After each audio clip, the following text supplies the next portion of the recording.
Bars still matter. Bars still matter.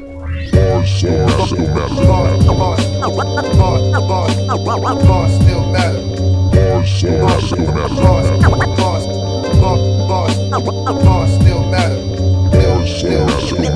matter.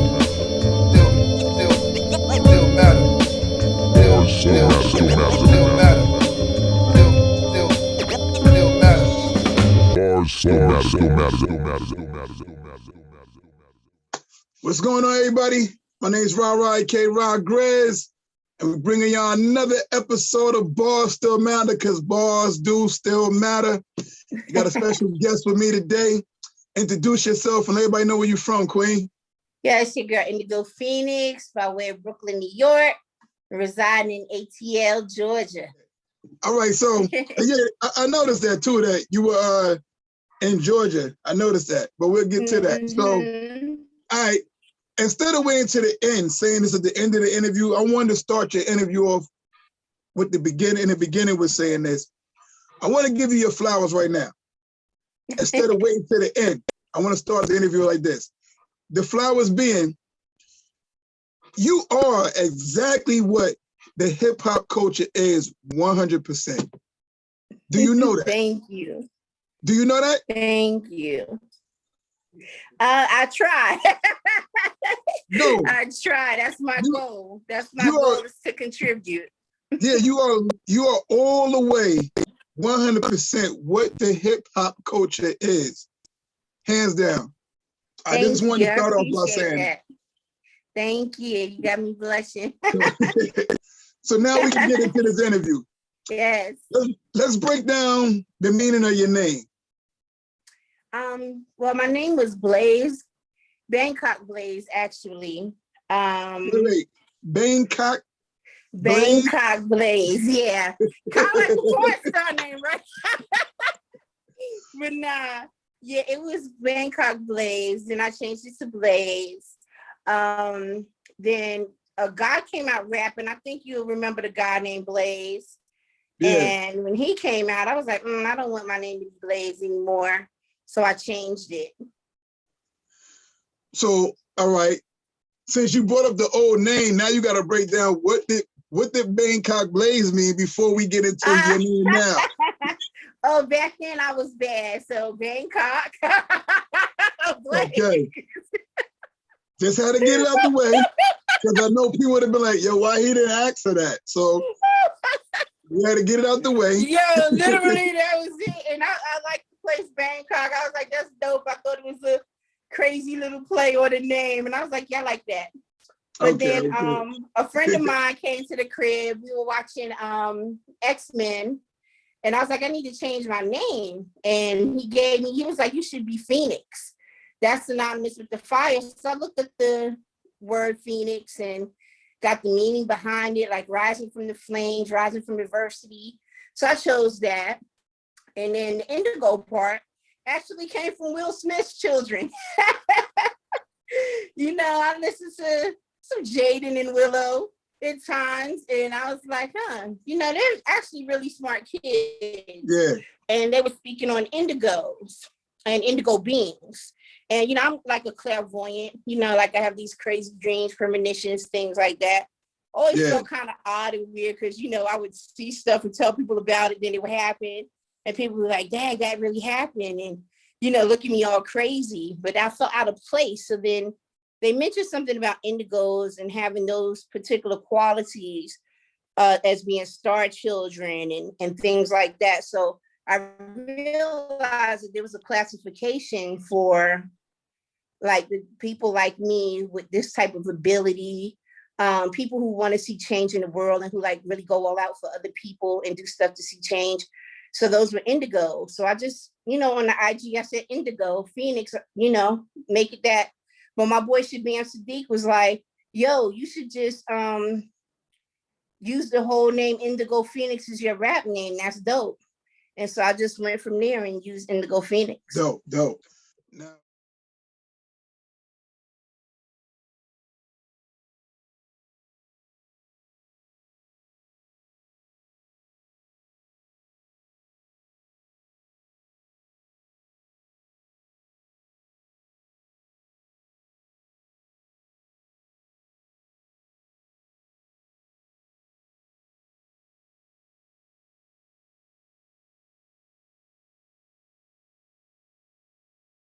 So, you have a very unique rhyme style.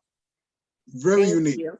Now, did you seek out to rap like this, or is that naturally who you are? Like it comes off that way? It just comes off that way. I feel like I notice a lot of females try to be animated. Yo, it's such a Nikki did it, and they try to do all this extra stuff. And I'm just like, yo, racist short flow, cut like a Ginsu, bitch, I'm mental. Like I just be talking like I'm talking shit because that's how I talk. Yeah. So I just feel like being authentic to who I am and just spitting it off the top like that raw boom bap is what I appreciate. And you know, I really owe it to people who I consider mentors.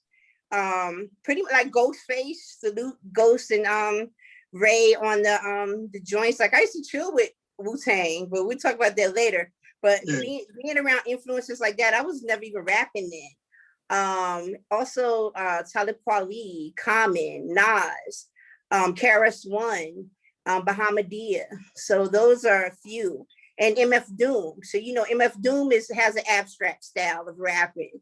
Like, and I just feel like you just do what you want and play with the songs how you want to.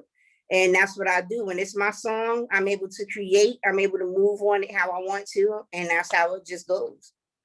Yeah, yeah. It's a name that you mentioned that later on, I'm gonna bring back up because they're on my list of questions for you. So okay. I'm gonna bring it back up later. But that's weird that you mentioned that one. It's like it's a niche that I have of A&Ring. So you mentioned somebody, so we're gonna keep back on it. But let's get into you named a few legends right there. Let's talk about the two legends that I know of your affiliation with. How did the connection between you and Daddy-O happen? You know, and are we gonna see more music coming out of that? Yeah, actually I just sent him 2 joints today. Doing a project with Daddy-O is dope. It's like, man, how did we get together? A guy named Black Snow is a friend of mine. Black Snow. These names. Come on. All right, go ahead. Right. Black Snow's a friend of mine. And he was just like, y'all got these artists. So he kind of hooked me up like with Malek, with West Side Gun and them. And he was like, yo, I want you to hook up West Side Gun and do this, and all this stuff. And I got some more people I want to introduce you to. And one of them was Daddy-O. And I was like, yeah, I actually want to do an interview with Daddy-O for Weekly Rap Gods. Mm-hmm. So that's how that started. And then from there, we got into the music. So Daddy-O, he sent me a joint for his GOAT album called Gunstorm Movie. Mm-hmm. And I jumped on that track. And that's on his last album and went from there. So then I was like, yo, I need you on my album, The Conjuring, produced by P.A. Dre, which is R.J. Payne's producer. So I threw Daddy-O on that joint. We got a joint called From the Dirt. And so we got 2 joints together. He was like, we sound good together. Let's do an album. We've been working on this a while now. And the thing is with the project is to make sure that it's right because you are working with a legend. So I put a lot more effort into this and a lot more detail into what I do, the style of the song. You know, he lets me pick some of the songs. He picks some of the songs. And it's like we've been friends forever. I feel like I've known Daddy-O like in eternity. And then we have another song out with Thirst called Crooklyn Dodgers 4. Yeah. So that's like Crooklyn Dodgers the 3rd or something like that, right? Thirst and How the 3rd, yep. No, I said the song is like Crooklyn Dodgers Part 3 or something like that. It's the fourth one. All right. Fourth one. Yeah, because we were trying to keep up with the numbers too. Like, which one is this? But Daddy-O was adamant on that theme of Crooklyn Dodgers, and we was like, well, let's do it. So Thirst the homie, I hit Thirst like, yo, you want to do a joint with me? And Daddy-O, he was like, I owe him a joint. And so he was like, kill 2 birds with 1 stone, why not? And we did it and just went from there. And so we're working on this project called Daddy-O and Phoenix. And I'm excited about it. So we got some pretty dope joints on the way. I just sent 2 to him. You're going to realize it's a lot of versatility in there. I'm a versatile rapper. I mean, rap one way, but I can do any type of rap. And, you know, this is one to be proud of, putting the effort in. Oh, so he's having you rap over other style of beats to show your versatility? Well, yeah, basically, okay. You know, that's just his preference and pick. What's funny is one of my close friends who's a DJ submitted some beats to him, and he was playing beats for me. And I said, yo, I like that one. Send me that. So then my friend called. I'm like, yo, check this beat out. Played it. He like, that's my beat. I'm like, nigga, that's my shit. What you talking about? I just got this. He's like, no. He's like, sis, that's me. That's me on the beat. He made the beat. I'm like, okay. say word. That's you made the beat. He was like, yeah. I'm like, oh, okay. I said, see, I can pick you from anywhere. You know what I'm saying? Because my DJ, he's a more mellow type of traditional boom bap style. So when I heard the beat, you know, I got some joints for him as well. So when I heard the beat, it hit. So it was funny that it was actually my homeboy's beat that Daddy-O he gave me. Daddy-O didn't even know. Yeah, wow. That's what's up.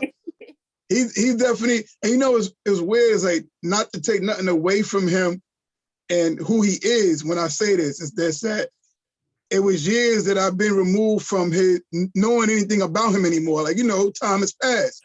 Right. It was refreshing. I tapped back into him because of seeing you and learning who you are. So you're also bringing, even though he's a legend, you're bringing him back to light as well. Like I said, not to take away from who he is, but you know what I mean? Like, it's making people tap back into, yo, Daddy-O is a legend. You know what I mean? Daddy-O like, is a beast. He is. Yeah. So I'm happy about that. Talking shit, and I say this and I put this out there. Don't ever disrespect an OG, a pioneer. Nigga, we come for your head. Don't ever disrespect the pioneer. You know, they paved the way for us to be here doing what we do. Don't ever disrespect the pioneer. Because these niggas be attention-seeking hoes that just want to put somebody's name in their mouth just to get a little buzz and get some action going. Like, we don't do all that rap beef shit, nigga. We don't do all that. If you ain't about that street shit, don't start talking shit on the mic. And I stand by that 100%. All that rap beef shit, nah, we grill beef shit. Well, who's rap beefing though? It ain't rap beefing with you. You man, niggas be talking mad sassy shit. They be real bitches on the mic trying to throw subliminals and go with people on the sly. Like this dude, I'm not even gonna mention his name because he don't deserve no mention of accolades. Yeah. But you know, they be trying it, and you know, disrespecting the legends. That's not what you do. You know what I'm saying? You just, it's just not what you do. If you want to come in this industry, and that's why I said I never look for a cosign. I always try to pave my way. I don't want nobody to have to cosign me in this industry. And I don't want no cosign off no beef. I don't want no cosign off of, oh, she with this person or that person co-signing her. Everything I do, I want it to be organically because I worked for it, not because somebody else, you know, I'm up under somebody else's umbrella. Yeah, that's what's up. Well, speaking of legends, and again, shout out to Daddy-O as we close out that part. Yes, shout out. I came up under listening to them too, so I'm from Brooklyn, so yes, you know that's the Sonic is the joy. Yeah, I mean, oh my God. And one thing you can't do, you can't disrespect legends, but you can't disrespect Brooklyn legends first. That's above legends. I don't know. I'm from there, so I got to say that. That's it. Well, let's talk about another legend that you're also affiliated with. Shabam Sadiq. How did that come about? I know he's in Georgia too. Yeah. So I met Shabam, which is crazy story. I was actually doing something for Nick the Exotic. Shout out to Nick in Queens. You know who Nick is, right? In Queens, so come on. Listen, tap in. Right, he sent me some CDs, and I think he had Mike Hands running some other people. It was the A3C festival, so he was like, "Oh, could you tease out?" So me and Nika cool. So I was like, "Yeah, I got you." So my homegirl at the time, Salima, she was supposed to be showing up to this event, but she didn't go. So I went, and at the event, I met Shabam, John Robinson, and Mike Hands, which is crazy. So, you know, I'm there with the CDs, telling Mike Hands, yo, Nick told me to say what's up to you, yada, yada. You want this CD? And just networking in the event. Actually, me and Bam, he like, man, it's hot in here with some paper towels and stuff. And I said, I don't know, I'm sweating too. That's our first conversation. Like, yo, we melting in here. And that was our first conversation. Now, from then, I had never actually been familiar with Shabam myself. So when he got up and performed, I was like, oh, he dope as fuck. right? So come to find out that he was still here in Atlanta, and I did an interview with him for Weekly Rap Gods. So that's how I met him. Once we did the interview and he saw that I was rapping and I needed to record, he was like, you could come to my crib and record. So that's how we became friends. I went to his crib, I started recording. He was like, wow, you just be knocking tracks out like nothing, like, yo, that's dope. And from there, we just became friends. He started writing with Weekly Rap Gods too. We've been on songs together. We plan events together, concerts, all of that stuff. We just really good friends. So that's like my homeboy. Come to my crib, I go to his crib. Just, you know, one of my dear friends. Yeah. That's what's up. It seems genuine from the outside looking in. Mm-hmm. You know what I mean? Yeah, that's my bro genuine. right there. And it's dope because y'all didn't know each other in New York, but y'all know each other down in Georgia. So that's dope. That's dope. That's how I met mad people down here from New York. And we were even in line and in sync with the same people, but never met each other in New York. Only met down here when we came to Atlanta, and it's so crazy. Yeah. Well, Brooklyn people alone, not just New York, took over Georgia for a hot minute anyway. So it's like, yo, like I remember about probably like 8 years ago, going down there with two of my friends from Brooklyn. We drove down from Jersey. We drove down, and we found a Jamaican restaurant, and we was happy because the owners was from Brooklyn. So we was like, well, we good. We're gonna eat here the whole time we here. You know what I mean? But they was like, yeah, they put a restaurant there for everybody from New York that lived in Georgia, the Jamaican restaurant. So I was happy about it. But I was like, yeah, New York is down there deep. You had to be in Stone Mountain. That's exactly where I was at. My father lives in Stone Mountain. My father and my brothers live in Stone Mountain. Huh? Everybody who, I don't stay on that side of town. Everybody else does. I stay on the south side, but everybody stays that way. My father and my brothers all live in Stone Mountain. Right. It's like little New York up there in Stone Mountain. Yes. Yo, you gotta love the Jamaican food. With me being, you know, part Jamaican and part Cherokee, like that's my, you know, my bloodline there. So of course, you know, I love the Jamaican food. So all the good Jamaican food is in Stone Mountain. Like you gotta literally travel. That's crazy. So you see, you know, I'm not bullshitting. See? Oh yeah, I know you're not. I know you was out there. Yeah. I got another question for you now. You know how it's always been for years. It's always been that situation where it was harder for females in rap for men, right? Is it harder though for women in the hip hop culture? There's a difference from women in rap and for women in the hip hop culture. Is it harder for women in the hip hop culture, you feel? Like for acceptance or acknowledgement or stuff like that in the underground scene? Of course. I mean, I feel like for me, even as a Black woman in this culture, Spanish chick or a white chick in this culture gets way more accolades and appreciation than me as a Black woman. You'll look at my page and see, you know, and I say this, anybody who asks me, I got probably less than 6,000 followers. I curate events, I blog, I rap, I do a lot of stuff for the culture across the board, under 6,000 followers. A chick will wear a t-shirt, hold up an album, if she's Spanish and she half naked, and you know, she just spit a couple of rhymes of somebody else rap, 15,000 followers, and everybody loves her. You know what I'm saying? So it is hard in this culture because your own don't support you like they should. They talk all that shit about wanting women to be more this and that. And there's so many of us out here that come with bars, with substance and self-respect, that have our clothes on, that represent the culture to the fullest, and they ignore us. They don't promote us. They don't celebrate us. They barely like shit. You know what I'm saying? They barely repost shit. Let a white bitch be up there rapping a Wu-Tang track and they're gonna repost it. Yo, check this chick out. Spitting somebody else's verse. You so mesmerized by that. But me who create my own verse and my own music, you're not impressed by that, but you're impressed by somebody of another race indulging in your culture. It's not a thing of having an issue with people in your culture. It's the point of appreciating the people who contribute actual work to the culture, who actually put work in the culture. Black women have always been the backbone of hip hop, have always been a support to Black men, Spanish men, white, and anybody in hip hop, Black women. And we do not get the same respect and accolades from men. And I have to say, I don't get the same respect and accolades from other sisters, as I'm the type of person who try to reach out to other sisters and work with certain people. Certain females are receptive. Other females are very catty, competitive, and bitchy and don't want to work with you. So, you know, internally, that's something women have to improve upon, is the relations amongst each other in order to garner the respect we deserve. But as long as you're being catty with each other, how do you expect other people on the outside to respect what we have going on? Exactly. So yeah, I just feel like it's kind of off. It's not really balanced.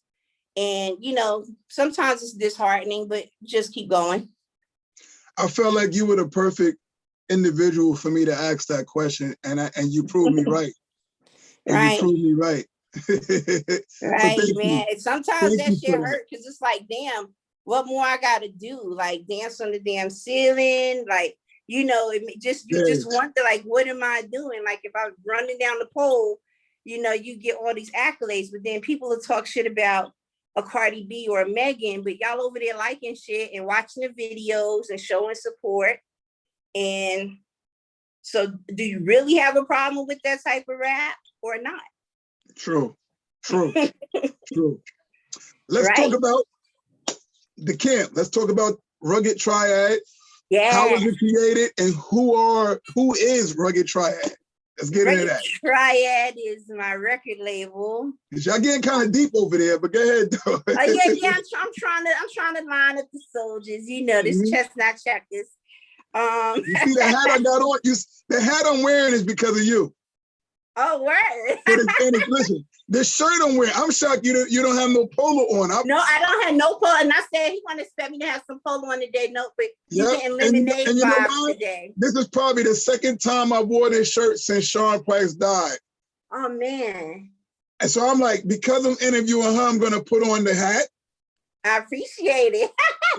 You ain't wear none of this stuff. I wear no polo today. You getting lemonade vibes today. You get, because I am a girly girl. A lot of people be thinking I'm like this stud. This lady asked me, like, you have a husband? She's like, you have a husband? Yeah. Like, do I look like I don't have a husband? I'm like, oh my God, I don't want to come out to manage. But Rugged Triad. Rugged Triad is my label. Yeah. I have J Hustle on there. Shout out to J Hustle. Motto. Shout out to Motto. You know, we feel like he going to come on aboard fully. He has his mob music, so I don't mind branching, you know, the two, but we have to see how we work that. I have Shabam with me on Rugged Triad as well.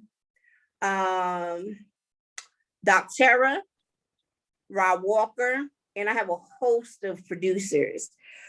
Quake Mob, Quenu Beats, Techzilla, nice little decent amount of producers. Nigeria to UK. So the UK factory is new.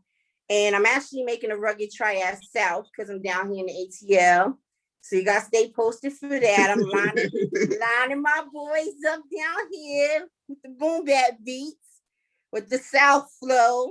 The boom gas style. So I'm lining up my soldiers across the board, and also looking to expand in Nigeria. So Nigeria is the next point where I'm going to get some actual artists. Right now, I just have producers that are there. But I started it because me and Hustle did a song with a cat named Killy Shoot. And we sounded dope on the song together. Got a lot of traction. I can't remember the damn name of the song. But it got a lot of traction. And so I thought, hey, let's do something with that. Let's make a super group, 3 of us. Okay. So thought Killy was down. After months went by, Killy kind of fell by the wayside. Didn't really hear much from him. No reception from him. So I've been talking to Motto, promoting his music. Asked Motto if he wanted to join. He was like, yeah. So that was the formation of the Triad, the group. Now, since I promote so many artists and I actually have degrees in business, Hustle was like, why don't you start a record label? You might as well and just, make everything official. So I said, yeah, you're right. So I went ahead and started up the label, got the logo. So let's run it. Let's do this. So I started thinking about names, and like you always, I know you like a good name behind the story. The triad is definitely a symbol. The trident is a symbol of power. You normally see gods like Poseidon or Zeus or Kali holding it. It's not a pitchfork, it's a trident. Always consider myself a goddess, a god. So I felt that was fitting. And the triad is a powerful group of three. It could be a powerful group of three gods, powerful group of three individuals or connected places or things. So I felt like that was good. Also, the three prongs on it represented, tri, which is three. So I just went with that. And I wanted a little edge to it. So I added the rugged to it and made Rugged Triad. So that was the formation of the name. So it has nothing to do with Chinese mobs in New York, because, we know that those are triads. But, they took that name from Egyptian triads and ancient civilizations. So that been our shit way before any mafia shit was affiliated. Exactly. Right. So I hate when people be like, oh, that's the mob. No. Stop letting people take what is yours and make it into something else. So that's how Rugged Triad came about. I'm very proud of it. I'm still working on some stuff, gathering all the policies and procedures, as I like to do, because I'm a business head. And I'm just excited to see where it goes. We'll be dropping our first album, Wake the Gods, vinyls and physicals, and we dropped shirts and they sold out. So I see the merch went like crazy. Like, we didn't even drop an album yet, and people was like, I need the shirt. Okay. So I'm proud of that. Right. So I'm building a brand, and I feel like as a woman in this culture, I felt like I might as well help curate albums, because I was a person who was a tastemaker for other people and putting them out. So why not do the same and A&R my own artists, put them out, curate the art, and take care of them and look them out. And I teach all my people the business, because God forbid anything happens to me, I want them to know everything about the business in and out, and how to take care of themselves and how to get their money. And that's the difference in me and another label. well, when you're speaking about business, we could go into my next question, because you lead way to it. Let's tell the listeners about what is Culture Rush and what is the AA WIC ATL. Yeah, that's it. Yeah. Yes. Let's talk about that. Culture Rush is a blog that I'm starting with BAM. Okay. Culture Rush is just an extension of what we were doing with Weekly Rap Guys. I want to do more editorials, more pieces on how hip hop affects the culture, more in-depth thinking, thought process, the evolution of hip hop, Harvard, the gatekeepers of hip hop, why, things like that are more groundbreaking and hitting things than just reviews, as well as exclusives. Because initially, when I started at Weekly Rap Guys, they were only doing reviews.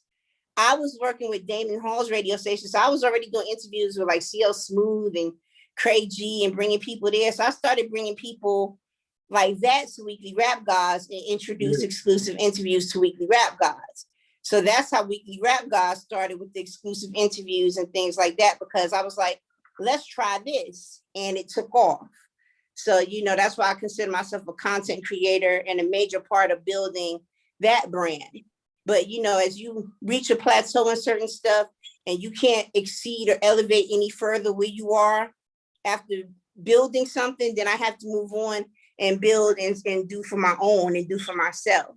Okay. You know what I'm saying? So that's why I started Culture Rush, because I'm like, let me just, move over here. I still work with Weekly Rap Guys, but it's very isolated, if it's something I want to write about, something I, feel like I want to touch on, I'll, throw an article, like I'm writing a few articles for a few friends now, so I will. But Culture Rush is my baby, and it's going to be collectively under the umbrella of events as well, because I do like curate hip hop events. So any hip hop event I'll curate will be up under the Culture Rush brand, as well as podcasts. So I'm just trying to create my own brand, of course, across the board. Now, I like the name Culture Rush too. It's catchy. Right, because how I got the name. I thought of Sugar Rush. And you know how you get a sugar rush, like an overdose of sugar? Yeah. Culture rush. So I want people to like get an overdose of culture, like graffiti art, fashion, you know, the new music, stuff going on in different cultures, you know, as far as subcultures of hip hop in different countries. Like, I just want them to have an overdose of it. So not so isolated, but that's why it's called culture rush. So you get more of that feel for the culture as a whole and globally. So just got to learn how to expand and broaden people's horizon past just listening to a song, because the culture is more than just music. Song. Exactly. Exactly. Which you are, as I said earlier. So thank you. Now, what is the AA WIC? AWIC is African American Women in Cinema. I'm the director of the Atlanta chapter. Okay. Say it again. I'm sorry. I'm the director of the Atlanta chapter. Okay. I've been a part of this for a couple of years now, and I've always been working with the founders in New York and the bases in New York. And I've always worked with her from here, trying to basically put in place the educational component, because I know so much about writing films, and I wanted to be able to share that with women for free and teach them how to do their treatments, write their scripts, pitch their films to get money. I wanted to do that for them for free. It's a nonprofit. So I see a lot of people overcharge, and it'd be like $200 for a 3-day workshop or $150 for 1 day. So I figured I could provide that service for free. I'm also a certified facilitator. So I know how to line up the class and write it. So I write the class, I line it up, I teach them. And so I did my first class month before last, and it was on screenwriting 101. So I was excited to finally be able to kick it off. And Beyonce's dad, Matthew Knowles, actually gave a commendation for us about the educational series. So I was proud to see some feedback from him for what we're doing. And I feel like it's just important. Like I said, I'm a ladies lady. I'm all about helping my sisters. So anyway, I can offer myself. I'm a ladies lady. You get what I'm saying? Like, I'm all about my sisters. You know, I love trying to help who are receptive to the situation. Like, they gotta be receptive to the situation. That's all I could say. And I'm just all about helping my sisters. I don't know. So that's why I got into it. I have a film out right now that it was my first film I ever wrote too, called Toxic Behaviors. It's on Amazon Prime. And it's a short film.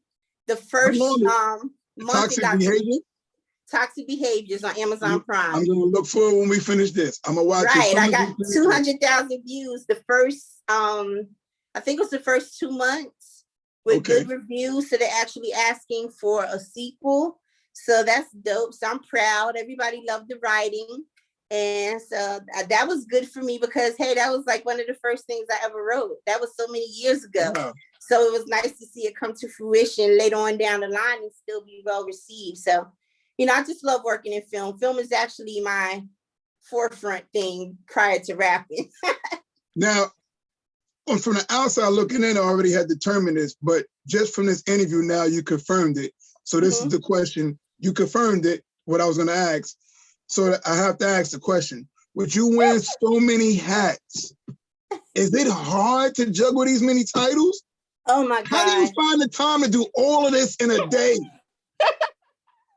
That's why I told you, I said, see, the phone need to charge, because I've been on the phone, checking with Daddy-O to make sure you got those files for the album, and check with this other person to make sure files they got. Do I have to redo them because I'm recording from home due to COVID? So, you know, I'm not an engineer, so people work with me. Hold on. If I got to redo them, I redo them. But it's time management. You just have to really be into this and really be full throttle. This is my business. It's not a hobby. And I treat it as such.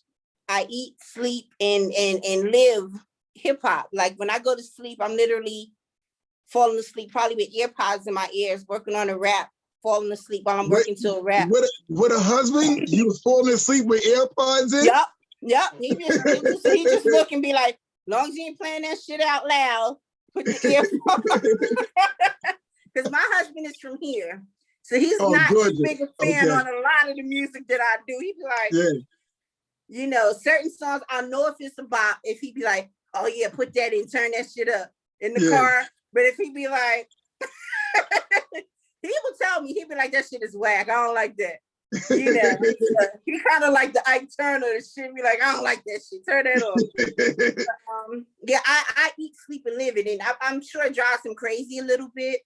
But he gets involved too because he's working on like the South faction, and he saw how serious I was with getting stuff together. Like I literally have conference calls with my guys. So when I'm working, everything is literally by the letter. We need to conference. I need to have notes. I need to check the progress on things going on. Yeah. I'm an asshole about beats, so I'm very particular about beats. I'm very particular about the artwork and the overall sound of the Triad. And I know it can seem overbearing to the guys sometimes, but I wanted to see how it was for me to actually control the sound, control the art, control the visuals, to see if my idea or my concepts would work. And so far, they've been doing good. So, you know, I'm proud. You went into another question I was going to ask. You're answering it now. I was going to talk about the beat selection and the artwork selection because you're keeping that going. Yeah. You know what I mean? It's like it's like one masterpiece. The songs are like one movie score, and the artworks are like different pieces of a picture being put together. Right. Back to what you were saying. That's what I'm saying. I'm an asshole, so therefore I must control that because I need to see if it's gonna work. Now, when it comes to individual stuff, then by all means, you know, still let me see it as a quality control type of situation.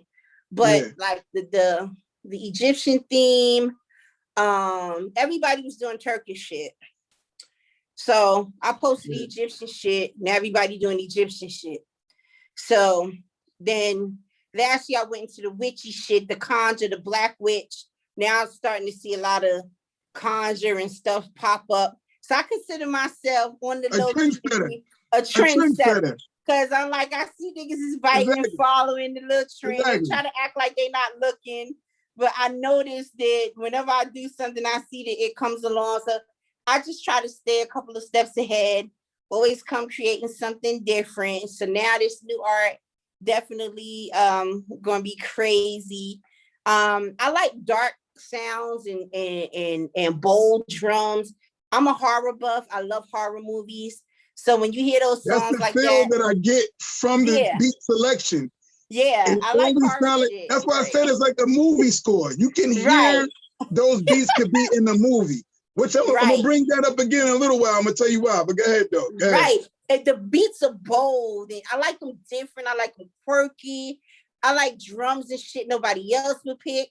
And like you said earlier, my quirky flow. So I like to have something that will complement the oddness of my shit.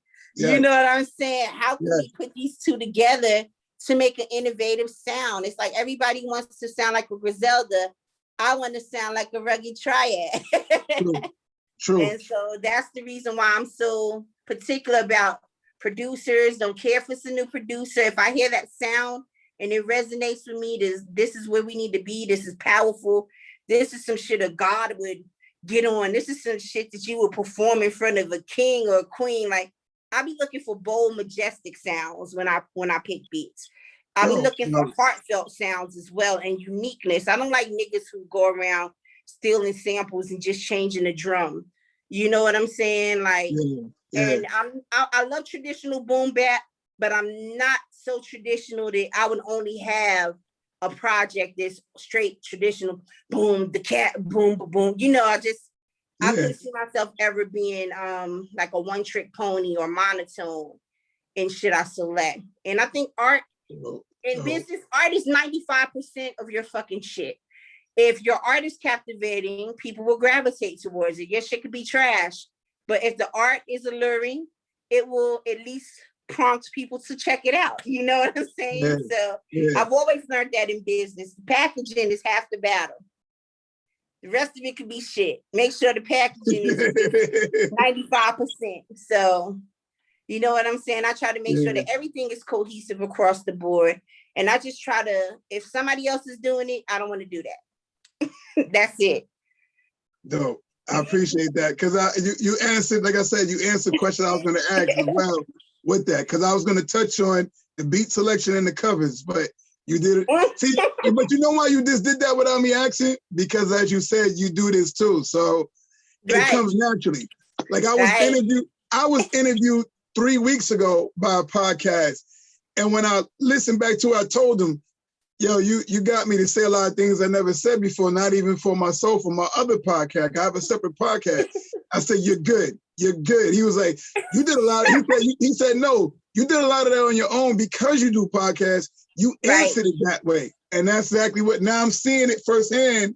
That's what you're doing. Plus, I'm a chatty cat. Normally, I'm a hermit and I'm home alone a lot. So that's another reason why I'm always productive, because I don't really go out. Yeah. I'm always working and busy doing what I'm doing. So when I am speaking to somebody, I'm more than happy to tell them what I'm doing. I don't really fuck with anybody but Bam. You know, probably if I get a call, it's going to be Shabam. You know, that's about it. Yeah. I got a question outside of the music, just for the people I know back in New York that'll probably be wondering. So, are you an official low life yet? Or are you just a part of the low culture? No, I'm a low head. I've been knowing the low life since I was a teenager. I ran away from home, and Boostin' Billy took me up under his wing, and and he basically helped me out and was showing me how to get clothes and running with them. Say you was a booster. Up under the backpack, just say rack up. Oh, we was taking the racks out the store and just running with clothes in our arms, not even in the backpack. But wow, okay, you was going hard. It was so many of us, you know. When you go in the store, there's so many, and we just run in and run out and running through the city like also crazy. Was a way of doing it as well too. Yes, right. So I'm also DCEP affiliated, Trigger Nets. You know, I grew up in Brownsville. Okay. So I went to Brooklyn Tech, and the DCEP heads used to come up there all the time.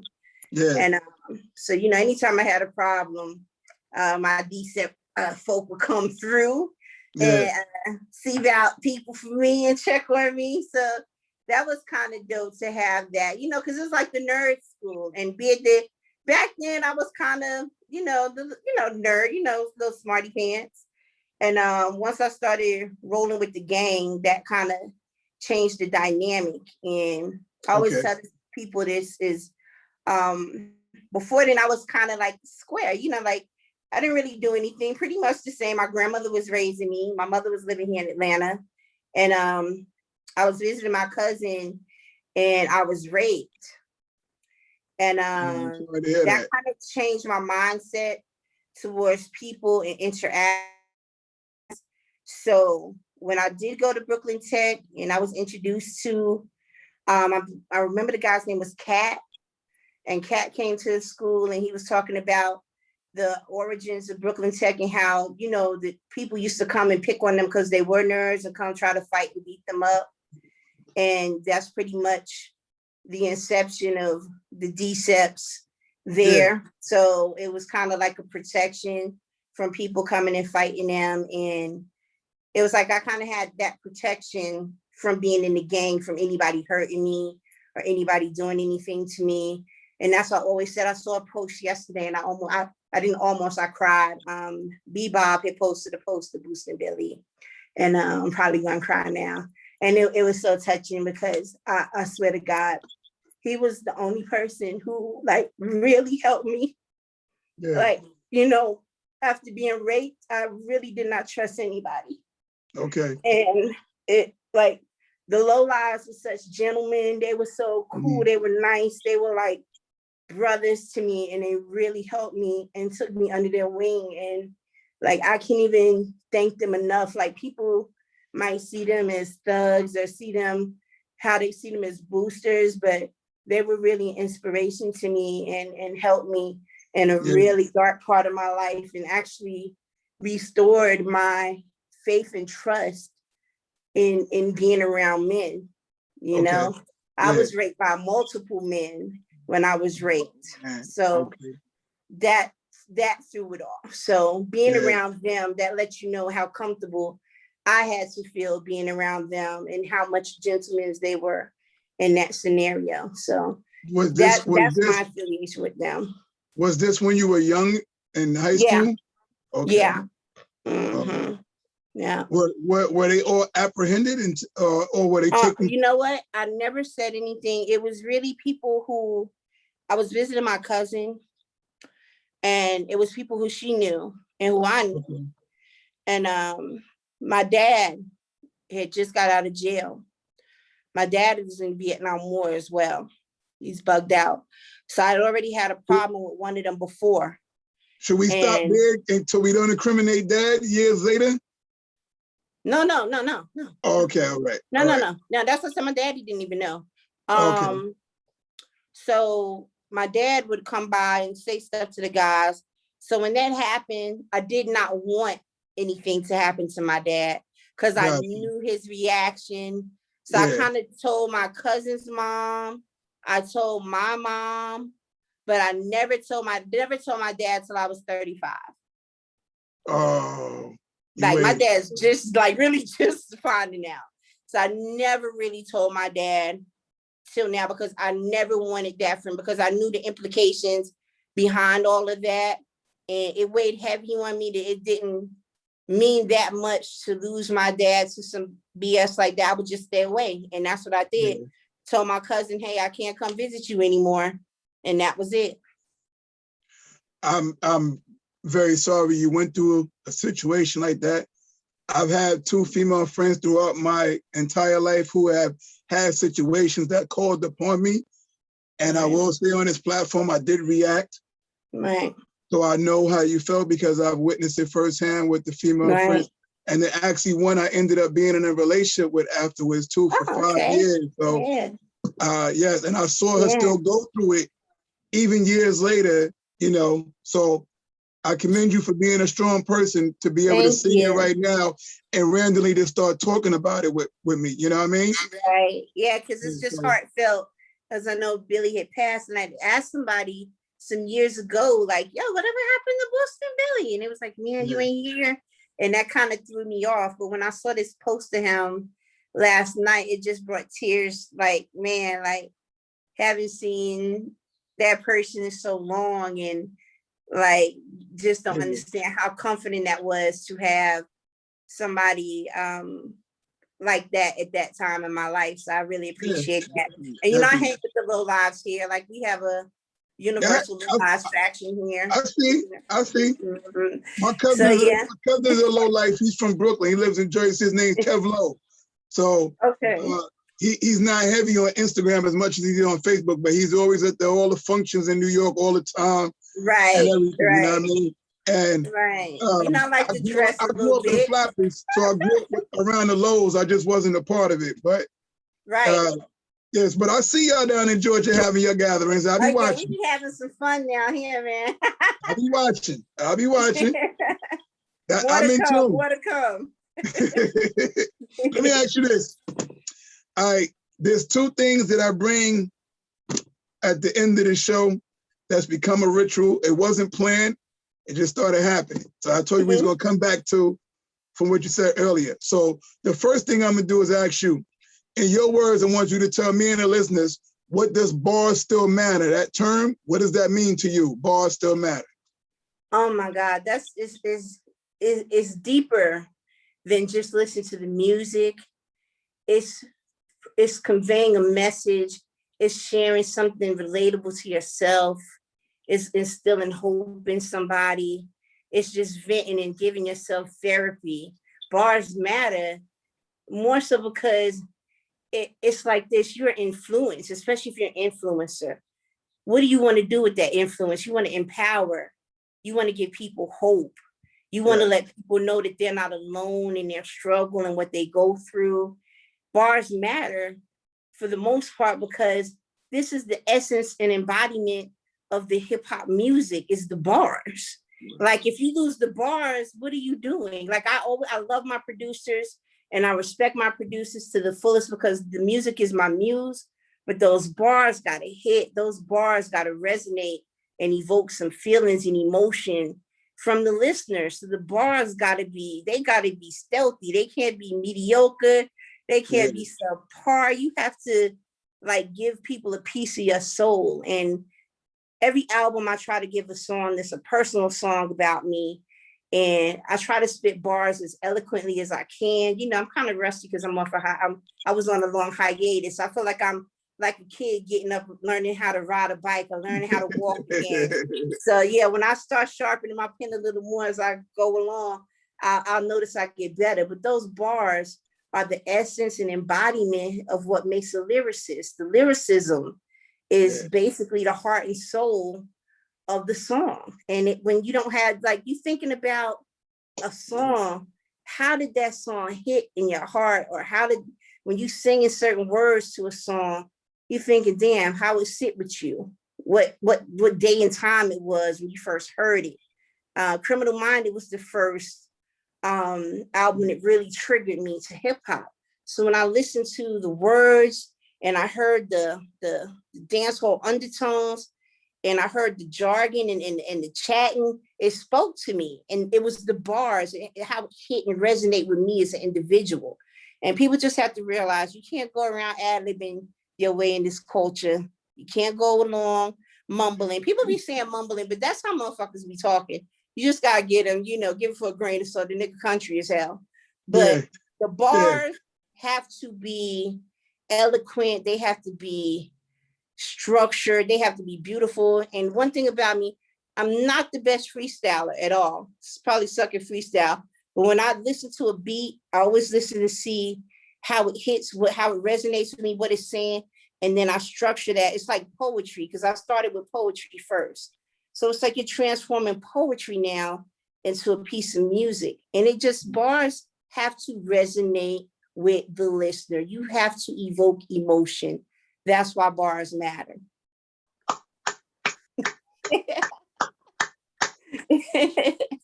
I know it's gonna be a few fellas mad at me when I say this, because we got interviews on deck. We just haven't dropped them all yet. We've been getting hit out. We've been doing 2-3. We've been doing 2-3 a week right now. We're stacked, and they're gonna be mad when I say this. It was the best response so far to me asking what this bar still matter. I don't care. They're going to be mad at me. That right there is what I've been looking for. Right. Because it really matters. I love this culture. I live this shit. And I wouldn't care if nobody ever received me or did it. I spit it just because I love it. And I'm just so passionate about it. So, just gotta. That's why I said, see this, and this what makes what I said now even more accurate and genuine than me saying it at the end that I started off saying, you are what the hip hop culture is 100%. Thank you. I appreciate and that's that. my opinion. It's not a collection of all of us coming together saying that I'm part of this culture. I've been part of this culture. I look at you and I said that for myself. That's why I said, I'm not gonna wait to the end. I wanted to start off the interview that way and see you backed up what I said through the whole interview. Right. Now, here's my last part. I do this A&R, A&R type of thing. I have this niche, all right? Okay, I say the feature I would like to see you do.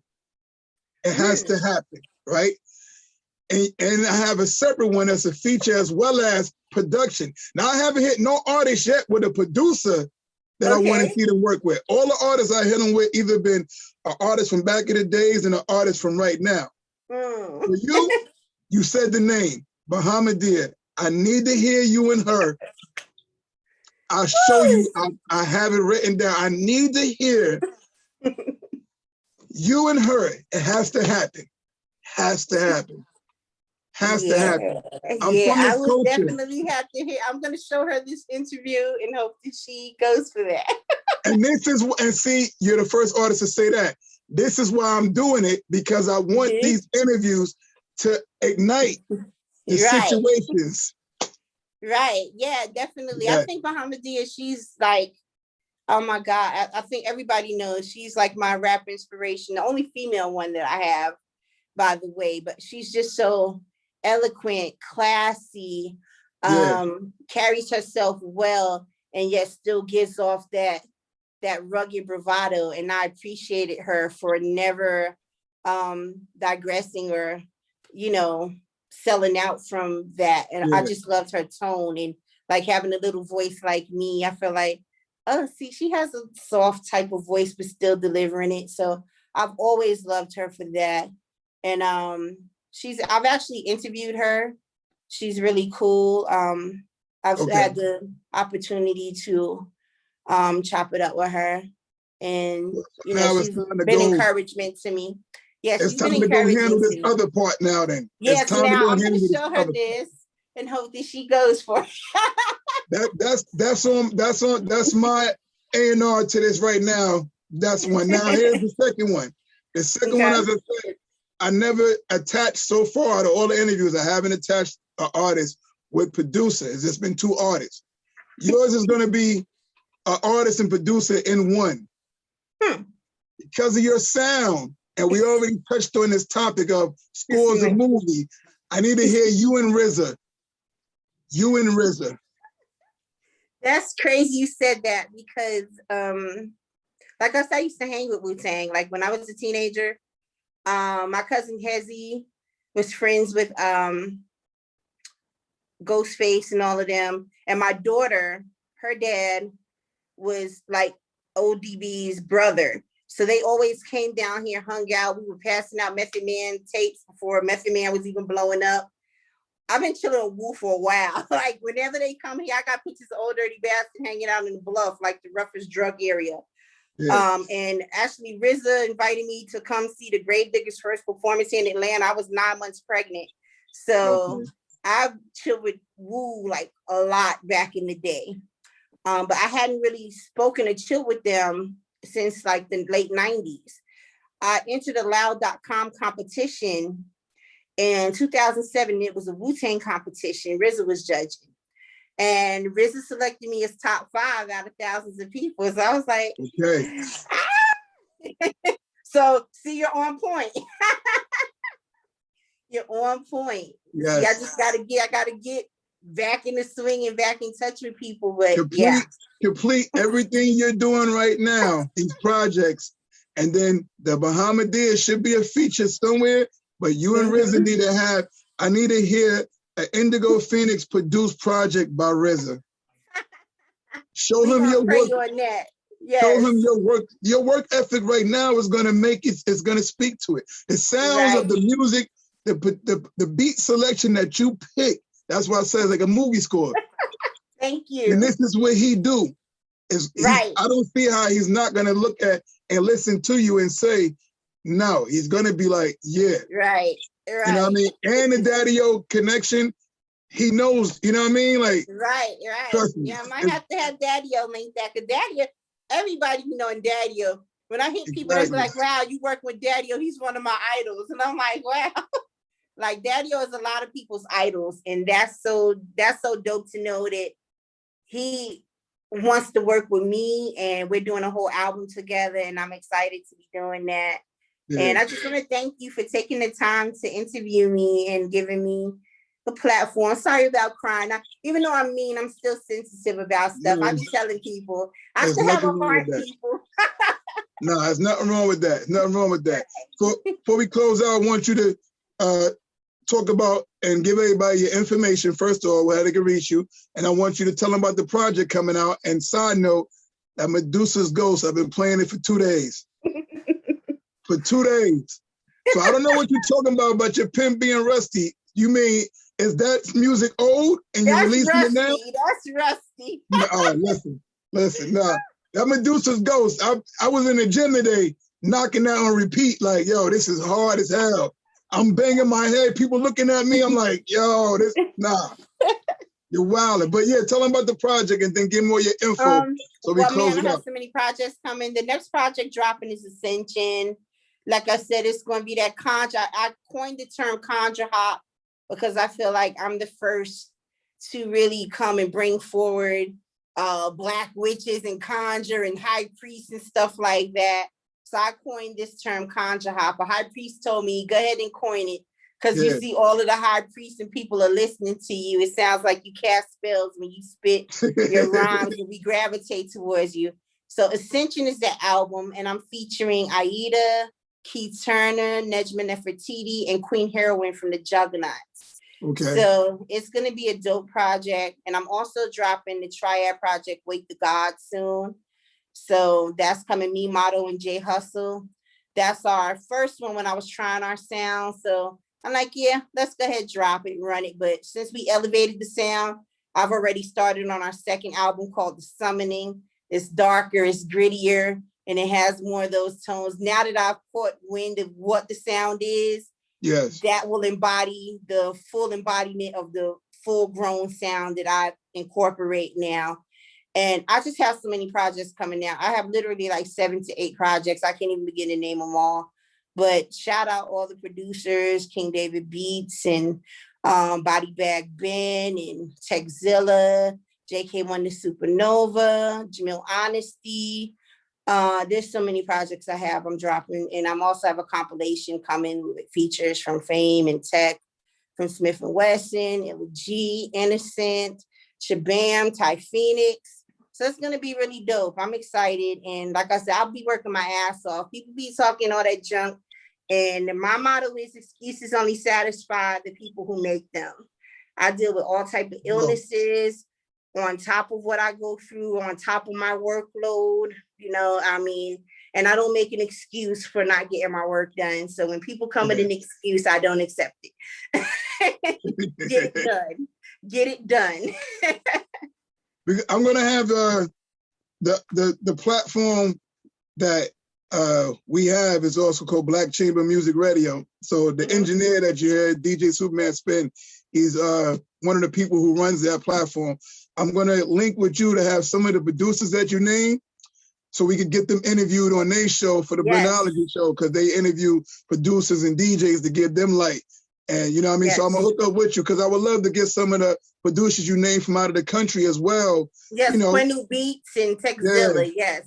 So we'll hook that up behind the scenes. But I want to thank you, man. I know you said you thanked us, but I want to thank you. You know what I mean? I thank you as well. This was a wonderful interview. I'm glad you opened up and people got to see the other side of you and, you know, make awareness at the same time.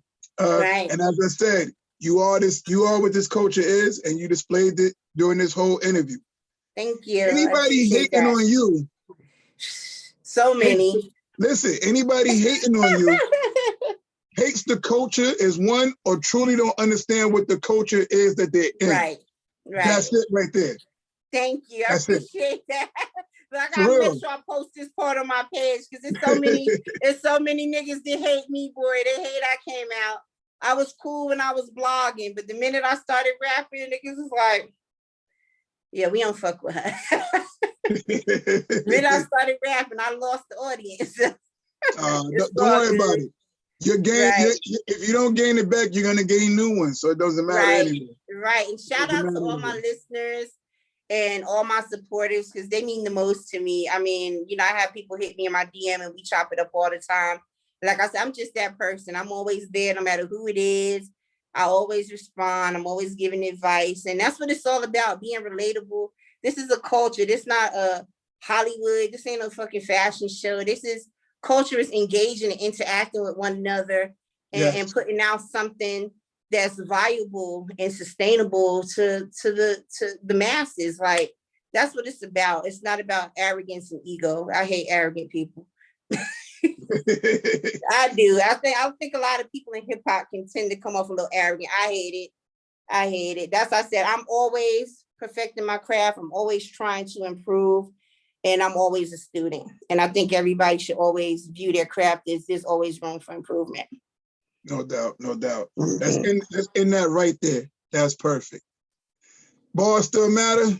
We see y'all in the next episode. I thank you, Queen, for being a guest. That's right, baby. One.